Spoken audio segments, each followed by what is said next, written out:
And there is also another thing we can temporarily just turn on the beam. Just click beam on here. So we get some kind of image there.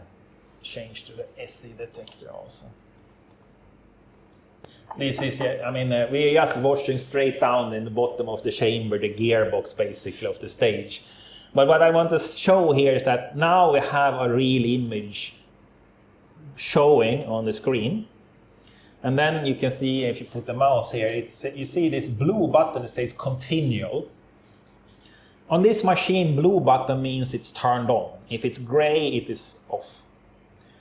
So continual means that it continuously updates the image. If you click on single, you see it makes one frame, and then now the image is frozen. So it stops scanning.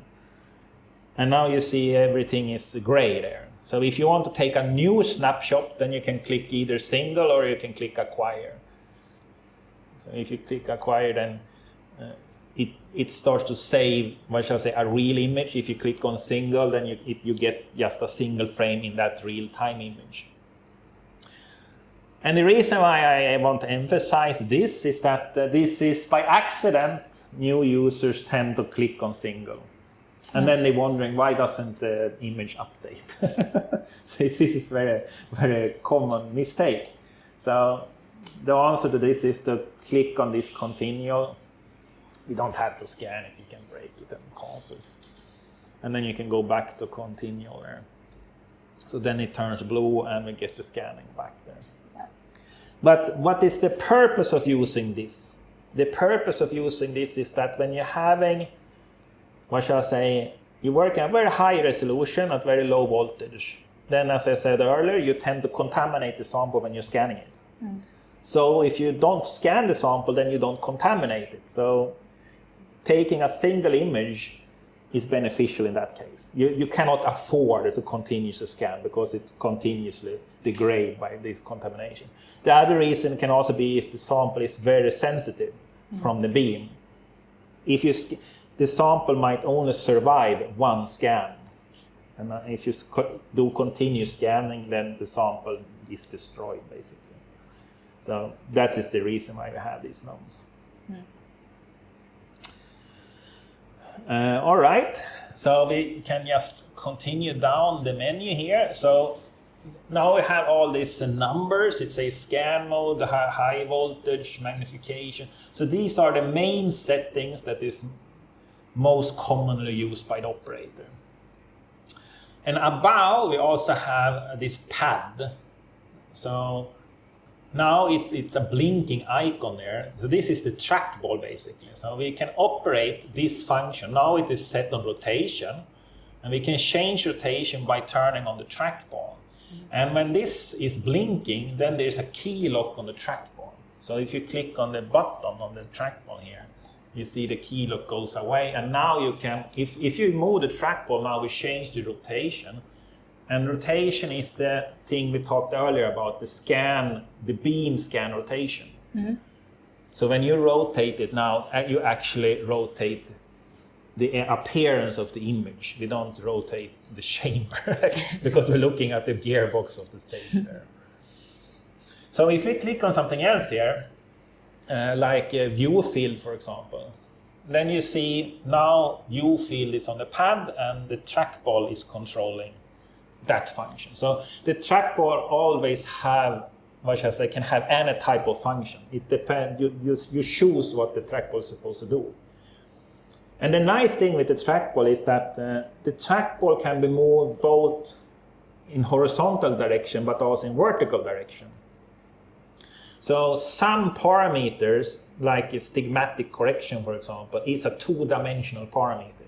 You correct both in X and Y dimension. Then it is very nice to have a trackball for that. But on the other hand, the simple parameters like magnification, that is just one-dimensional thing. Either you go lower or higher. And for all one-dimensional things, it's just left and right on the board. So it's not up and down, it's just left and right. So either the parameter is left and right for one-dimensional, or it's a two-dimensional parameter, then you have both X and Y. Right.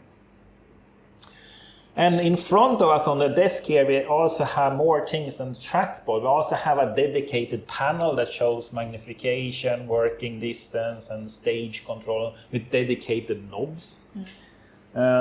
And on this machine, you can choose what is most convenient for you. If you have electron microscopy experience, especially on older machines, it was only dedicated knobs. So then it feels natural to use dedicated knobs. Otherwise, this machine is more, what shall I say, built for using the trackball and the mouse and keyboard. So. But from a pedagogical viewpoint, you shouldn't be, what shall I say, confused that we can do same operation from several different routes.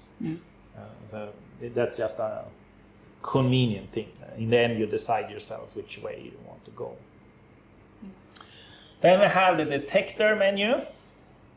And here it says, first it says A, B, A plus B, A minus B, A or B, and so on. So that is how many detectors you want to run at the same time.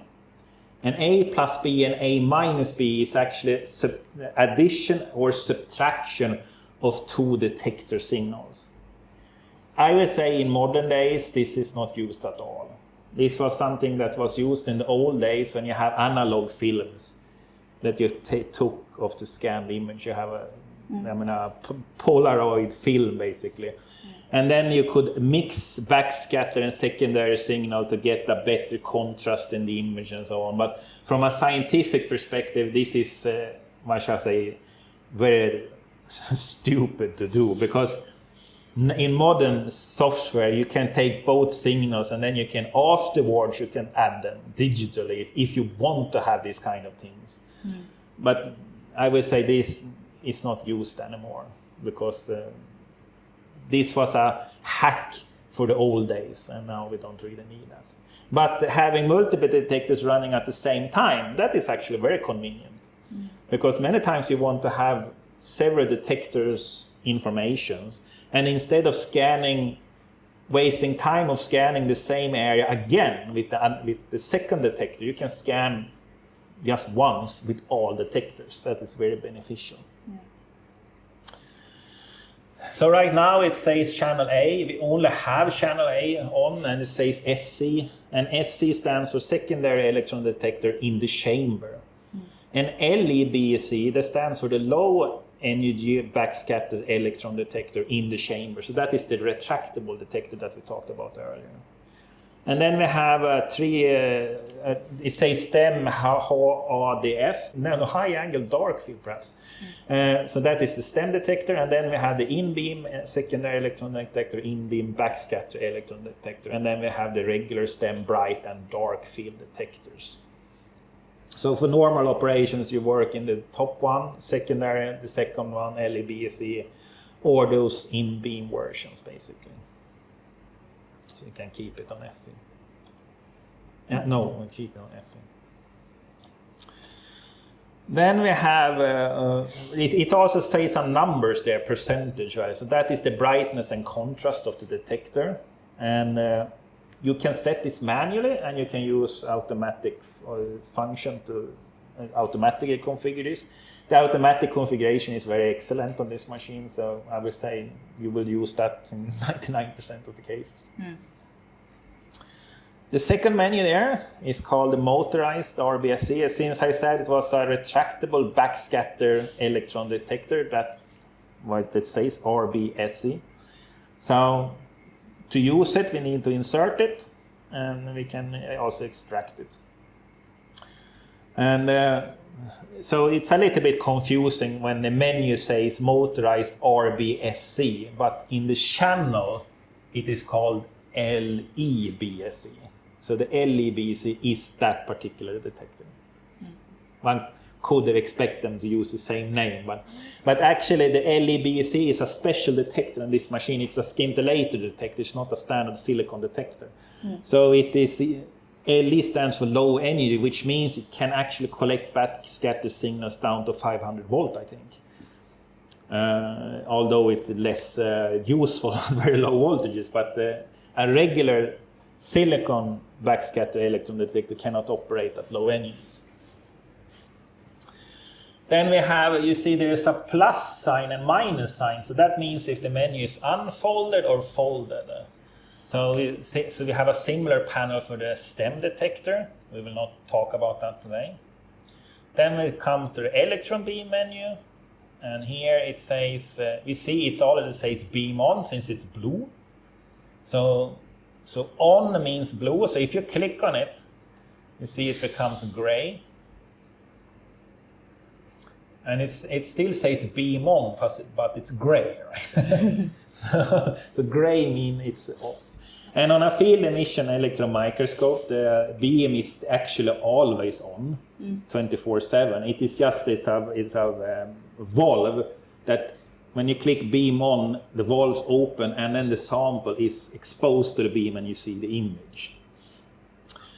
And you should always have the beam off when you're not operating the machine, of course. So if you take a quick break, you go for coffee or something like that, then you do beam off. And then you just click beam on, and then everything is back where you were. So you don't have to shut down and log out for a quick break. But you don't leave it on for overnight. Then if your session is end of the day, then you sort of log out in there following the procedure. Below that, in the same menu, we also have these adjustments there. That is for the, what shall I say, calibration of the machine. We will go through that also later on. So you can continue down the menu there. So then we have the load lock, and that is the operation to load and unload the sample by the load lock, controls for that. And then we have a panel called low vacuum mode also. And low vacuum mode is, as it says, it's always high vacuum inside the machine in normal operation. But you can run this machine in what is called low vacuum mode, and that means anything between below 500 Pascal. Usually you don't stay as high as 500 Pascal, but around 50 is a normal target. And the reason why you want to use low vacuum modes is because this is a way of running a sample without coating it. Because if the coating of the sample, we have to do to avoid charging of it, because we have an electron beam monitoring the sample, or shooting into the sample.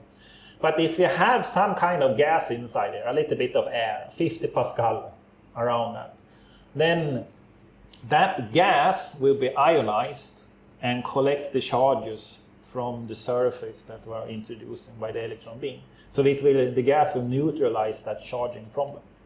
And then we can monitoring it without. The drawback with this is that we pay by resolution. Now we have gas inside that disturbs the quality of the beam. And also it sort of blocks the secondary electron detector.